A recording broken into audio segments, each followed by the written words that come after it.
Welcome to another The Gaming Generation's game review. This week's review is Kung Fury Street Rage.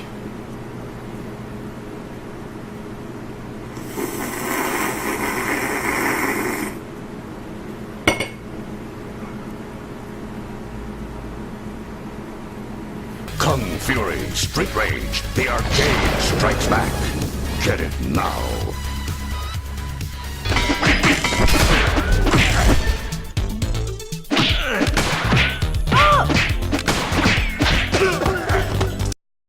This game was created along with a movie in a Kickstarter-funded campaign.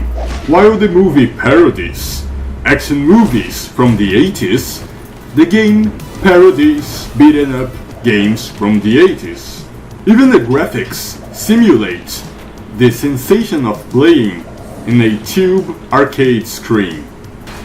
Just look at the round borders and the evident pixels.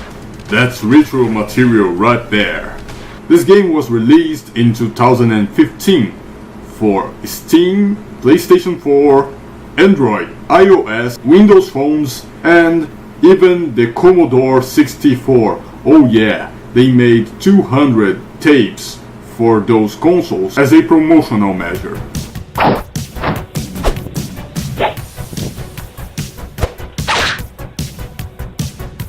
So Kung Fury is all about parodying and pointing out the exaggeration of the style in the 80s. I won't spoil anything, but in this game, the characters must escape the insides of an evil arcade machine. That arcade machine is a killer with limbs and intelligence. Now I will explain the controls for you. You press left, and you press right. That's it. There's no more. You just wait until there's an enemy nearby and you press towards it. Then your character will attack that enemy.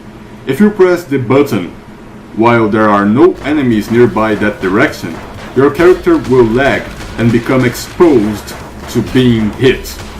So you have to be careful with your measuring of space and your timing.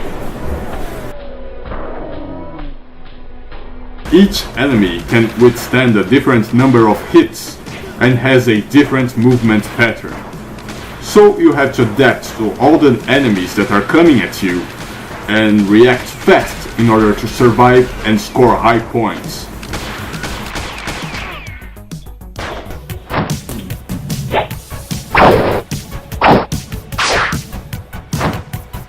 You can control 4 different characters in this game. Each one of them has a unique mechanic. First of all, you've got the protagonist, Kung Fury himself. He plays very straightforwardly. He has no feeling of gauges or anything like that. He simply goes towards enemies and attacks them. Then you've got Barbariana. She also attacks straightforwardly, but with each attack she feels a gauge. When that gauge is full, when you press towards any side of the screen, she will fire bullets from her machine gun, killing every and all enemies in that side of the screen. Then we've got Triceracop. Instead of going towards the enemies he attacks, he will jump backwards and shoot in the direction you pressed. He's got a unique spacing game, and I like playing as him very much. Finally, we've got the Hackerman. This is the character I consider to be the hardest to play with. You see, in order to start dealing damage to enemies, you have to first feel your gauge, and you feel it by pressing towards an enemy several times. Then, and only then, you will be able to hurt enemies. The bright side is that he can shoot enemies that are quite far away from him, making it a safe option of attack. But as soon as you miss an enemy, or if you take too long without shooting, his gauge will empty and you will have to fill it up before hurting anybody again.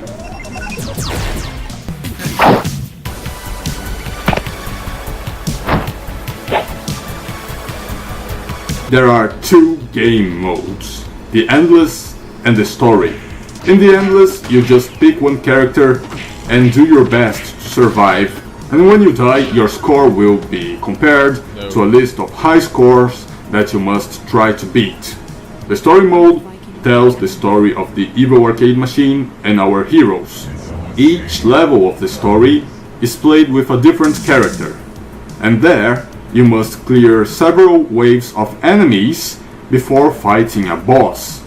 The boss fights are the only moments where you can walk sideways without necessarily attacking. When you press to a direction, the character will only attack if there is something to be hit in that direction. But that only applies to the boss fights. The dialogues in the story are very funny, just like the dialogues in the movie. Very absurd things, cliches, and lewd dialogue, and things like Last time I that. was inside someone, it felt much more like... This could mean trouble. Yeah, his pecs are epic. I really like this game. As a game designer, I think they made a really good job in taking such a simplistic control scheme and giving it gameplay depth. They very much achieved that goal. The gameplay might be a little repetitive, but it's also very engaging. I feel very entrained to this game when I play it.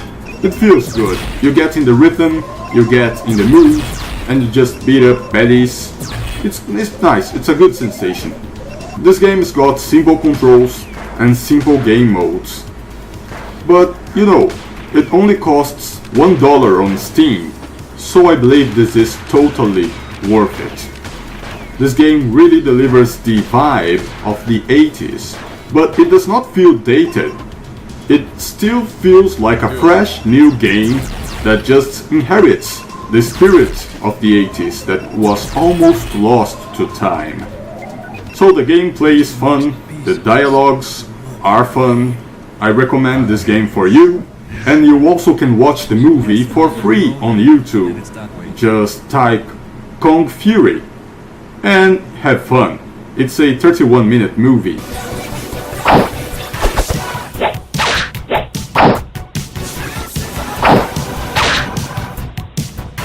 So this is Kung Fury. Have fun with the game, have fun with the movie, and rock and roll.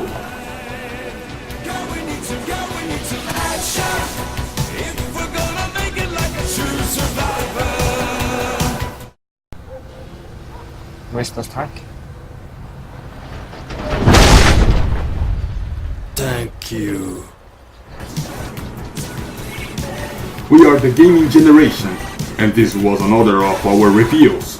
If you want more reviews, if you want gameplay content, if you want gaming memes, if you wanna have fun with video games on the internet, check out our Facebook page and our YouTube channel. Also, check out my personal YouTube and Facebook pages, Leo Siren Games, for awesome gameplay content every day.